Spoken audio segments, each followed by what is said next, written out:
طبعا ده مدرسة السلطان حسن. مدرسة السلطان حسن كانت صرح كبير جدا في مصر في العصر المملوكي. اللي هناك ده يا جماعة المحراب والقبلة.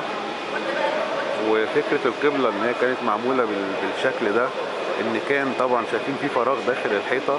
طبعا الفراغ ده كان الهدف منه ان كان الامام كان بياخد صف كامل اثناء الصلاة، وفكروا ان هم يعملوا القبلة بالفراغ ده بحيث ان الامام يقف داخل الفراغ ويبتدي ان هو يئم المصلين وياخد مكان خاص بيه هو، ويوفر صف من صفوف المسجد.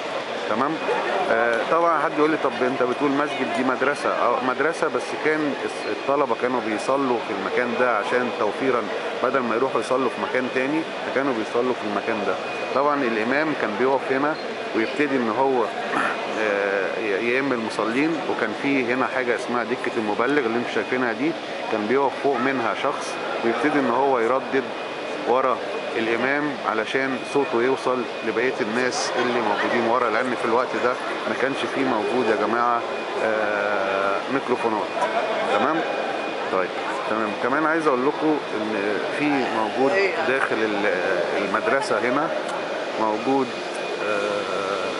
اللي في الوش دي تعتبر الميضه او الفسقيه او الفواره اللي كان بيتم الوضوء فيها من خلالها. في طبعا اللي انا كنت واقف فيه ده مذهب او ايوان من ضمن ايوانات المذاهب الاربعه، وده يعتبر واخد مركز تاني على مستوى العالم بالنسبه للايوان او حجم الايوان. الحجم بتاعه كبير جدا زي ما انتم شايفين كده. ده شكله من الخلفيه، ده ايوان كان بيتم دراسه فيه مذهب من ضمن المذاهب. وادي ايوان كمان هناك اهو، ده ايوان شايفين شكله عامل ازاي. طبعا وادي ايوان تاني في الوش اللي هو الموجود هناك ده، وده الايوان الرابع رقم 4. دول الاربع مذاهب اللي كانوا بيدرسوا هنا. وعايز اقول لكم كمان يا جماعه ان من ضمن الاماكن اللي زارها اوباما لما جه مصر، زي حواس جابوا هنا في مدرسه السلطان حسن عشان يوصل له رساله ان برغم مذاهب المسلمين اللي بيدرسوا اكتر من مذهب هنا داخل المدرسة، لكن في الاخر بتجمعهم صلاة واحدة وبيصلوا صلاة واحدة هنا في المكان ده. تمام. في كمان عايز اقول لكم ان في كمان في غرف للطلبة فوق. الغرف اهي، كانوا الطلبة بيجوا من كل مكان ويبتدوا ان هم يدرسوا هنا داخل المدرسة. وكانت إقامة كاملة، وكانت بتصرف لهم وجبات، مجموعة كاملة للدراسة على أعلى مستوى. تصرف لهم وجبات، كان في مطبخ خاص بالمجموعة اللي هنا ده اهي للدراسة. وكانوا بيقيموا في الغرف اللي فوق ده اهي. وكان طبعا تفرغ تام وكامل للدراسة. وكان كمان زي ما قلت لكم في مطبخ خاص للوجبات داخل المجموعة ده اهي. وكان في حتى كمان مستشفى. المستشفى في الوقت ده كانت بتسمى بيمارستان. بيمارستان خاص بالمجموعة ده اهي.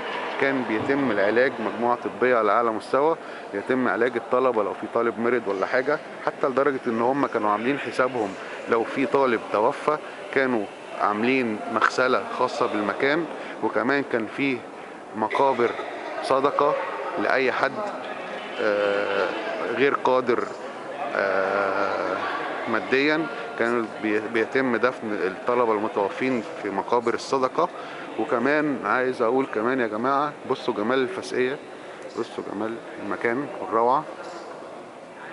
المكان ده او مدرسة السلطان حسن، المكان ده اصبح الصرح الاول مكان المسجد الازهر.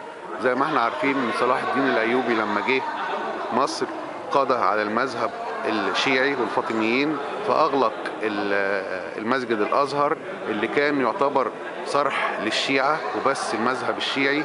وعشان كده طبعا صلاح الدين الأيوبي أغلق المسجد الأزهر، وأصبح ده المكان الأول في مصر للدراسة.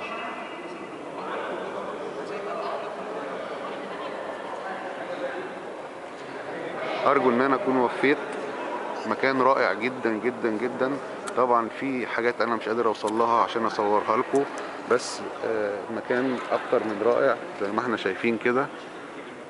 دي مجموعة من ضمن المجاميع اللي بتنشط السياحة زينا بالظبط.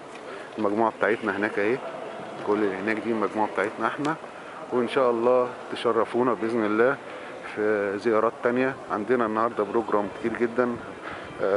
ان شاء الله احاول ان انا اصور لكم جزء كبير منه، واشوفكم